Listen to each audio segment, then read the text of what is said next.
If you play the first 15 minutes of this game and you don't feel a lump in your throat, check your pulse. You might be a robot. This game hits you hard immediately, and it never really lets up until the credits roll. We have to talk about The Last of Us Part 1. This isn't just a zombie shooter. It is the gold standard for storytelling in video games. You play as Joel, a guy who has lost everything, and he is tasked with smuggling a young girl named Ellie across the country. The relationship between these two is the heart of the game. You watch them go from strangers who don't trust each other to a father-daughter bond that feels incredibly real. The gameplay is tense and grounded. You are not a superhero. You have limited ammo, your weapons break, and the enemies, especially the clickers, are terrifying. The combat feels heavy and desperate. Every brick and bottle you find matters. You will find yourself holding your breath when you are sneaking past enemies because the sound design is just that immersive. But the reason gamers love this so much is the ending. It is controversial, it is shocking, and it makes you question everything you did. It forces you to ask, how far would you go to save the one person you love? It sets a very high bar for emotion. But what if I told you the next game takes that father-child dynamic and adds Norse gods into the mix? Who knew that the angriest man in gaming history could make us cry? Kratos used to be all about screaming and ripping heads off, but in Ragnarok, he is just a dad trying to protect his son. This game is a masterpiece of action and emotion. The combat is incredibly satisfying. Throwing that Leviathan axe and calling it back feels just as good as ever. You have the Blades of Chaos for crowd control, and the new weapon additions keep things fresh. You feel powerful, like a true god of war. But the real battle here isn't against Thor or Odin. It's against the fear of letting your children grow up. The story follows Kratos and Atreus as they try to stop the end of the world. The writing is top tier.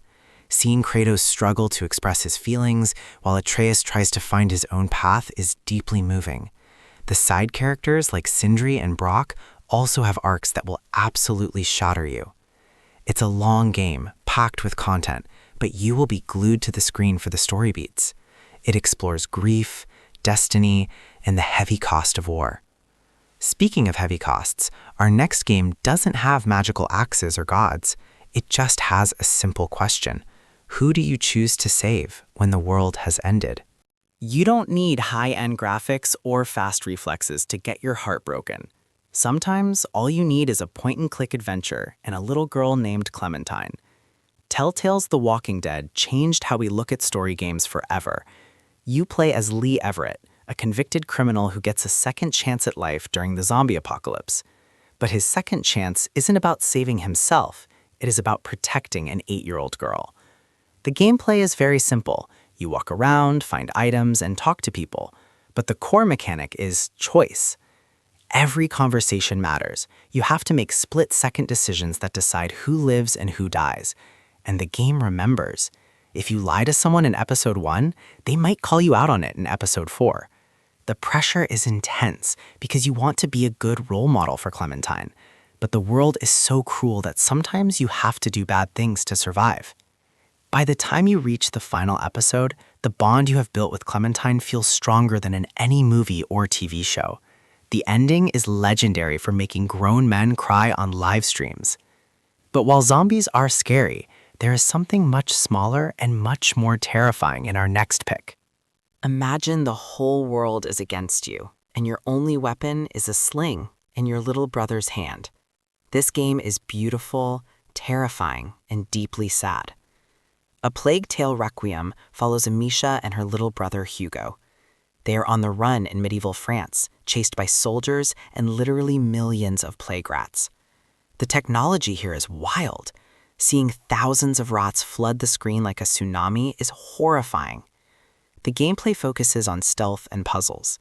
You use fire to keep the rats away, and you have to be smart to outwit armored soldiers, because Amisha dies very easily. The combat has improved from the first game. You have a crossbow now, and you can play a bit more aggressively. But the game shines in its quiet moments. The voice acting for Amisha is Oscar-worthy. You can hear the desperation and exhaustion in her voice as she tries to save Hugo from a mysterious blood curse. The relationship here is purely sibling love. They fight, they hug, and they would burn the world down for each other.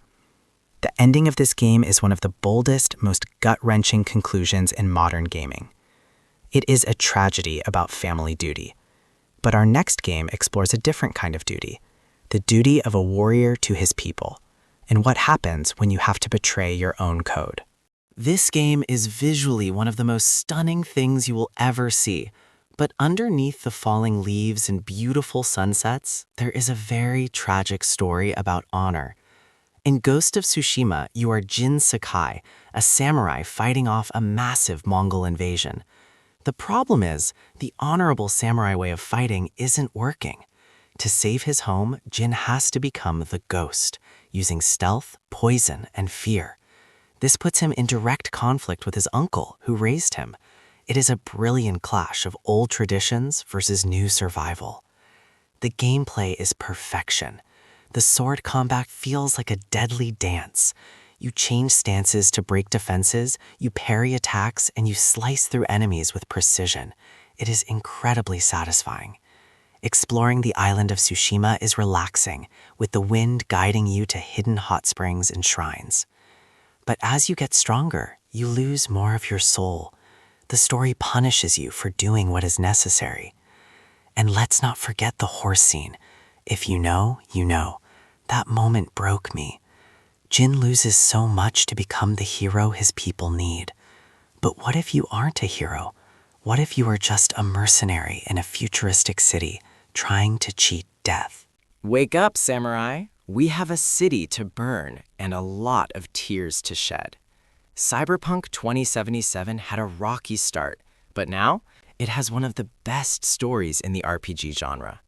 You play as V, a mercenary in Night City who accidentally gets a biochip stuck in their head. That chip contains the personality of a rocker boy terrorist named Johnny Silverhand, played by Keanu Reeves. The catch?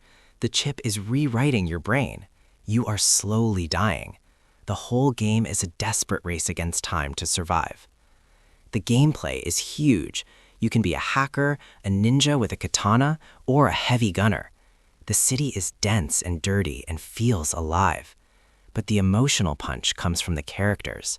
Whether it is romance options like Panam and Judy, or your friendship with Jackie Wells, everyone feels like a real person with real problems.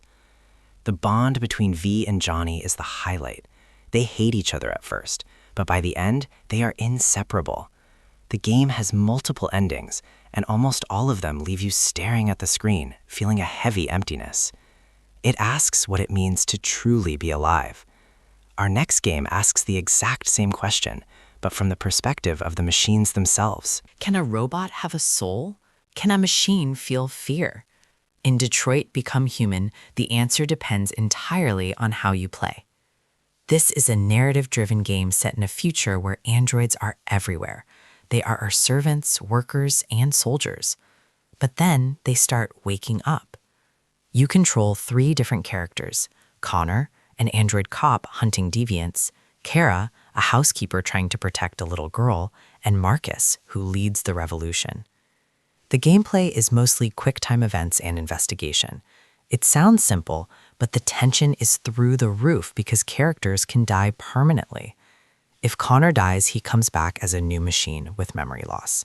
If Kara dies, her story is just over. The flowchart of choices in this game is massive.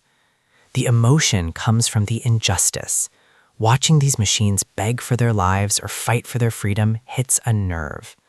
The storyline with Kara and Alice trying to cross the border to Canada is particularly stressful and emotional. It makes you wonder about the future of AI. But let's rewind time a bit, literally, to a quiet high school setting that gets dark very, very fast. High school drama usually isn't this dangerous. Life is Strange looks like a calm indie game, but it will emotionally wreck you by the final episode. You play as Max Caulfield, a photography student who discovers she can rewind time. You use this power to save your old best friend, Chloe Price. The game is all about the butterfly effect. You change one small thing in the past, and it has huge consequences in the future. The vibe is very nostalgic, with a great acoustic soundtrack and a distinct art style. The core of the game is the relationship between Max and Chloe. They are trying to solve the mystery of a missing girl in their town.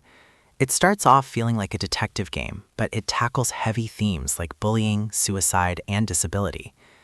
Because you can rewind time, you see the outcome of different choices, which almost makes it harder to decide.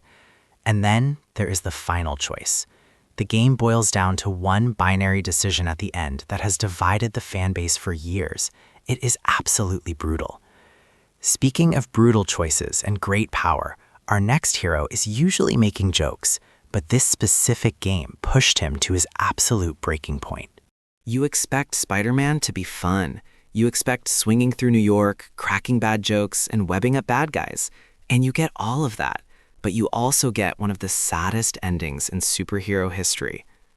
Insomniac's Spider-Man nails the feeling of being Peter Parker. The web swinging is the best it has ever been. The combat is fluid and acrobatic. You feel fast and strong. But the story focuses on Peter's struggle to balance his two lives. He is trying to pay rent, help his Aunt May, and work for his mentor, Otto Octavius. Watching Otto slowly descend into madness to become Dr. Octopus is heartbreaking because you know how much Peter looks up to him. The boss fight isn't just a physical battle, it is an emotional one. But the real kicker is the ending with Aunt May. I won't spoil the details, but the voice acting in that final scene is raw. It shows the true cost of being a hero. Peter has to make a choice that goes against every selfish instinct he has. It leaves you feeling heavy, but there is one outlaw who had an even harder road, and his story is widely considered the greatest narrative in gaming history. This isn't just a game, it is a journey. Red Dead Redemption 2 is a prequel, and we all knew it would be sad, but nobody was ready for this. You play as Arthur Morgan, a senior member of the Vanderlinde gang. The game is massive and slow-paced. It forces you to live in this world. You have to shave, eat, and clean your guns. You spend hours just riding your horse across the most beautiful open world ever created. And because you spend so much time just living, you become incredibly attached to Arthur. Arthur is a bad man trying to do good in a world that doesn't want him anymore. The story is a slow burn. You watch the gang fall apart from the inside. You watch Arthur struggle with his loyalty to Dutch, his leader. And then the diagnosis happens. The game shifts from a cowboy simulator to a story about a dying man trying to redeem himself before the end. The final ride Arthur takes, with the music swelling and the voices of everyone he helped echoing in his head, it is pure cinema. It is a moment that stays with gamers forever. But the most painful part isn't even the death itself. It's knowing that despite everything Arthur did, the cycle of violence continues for the people he left behind.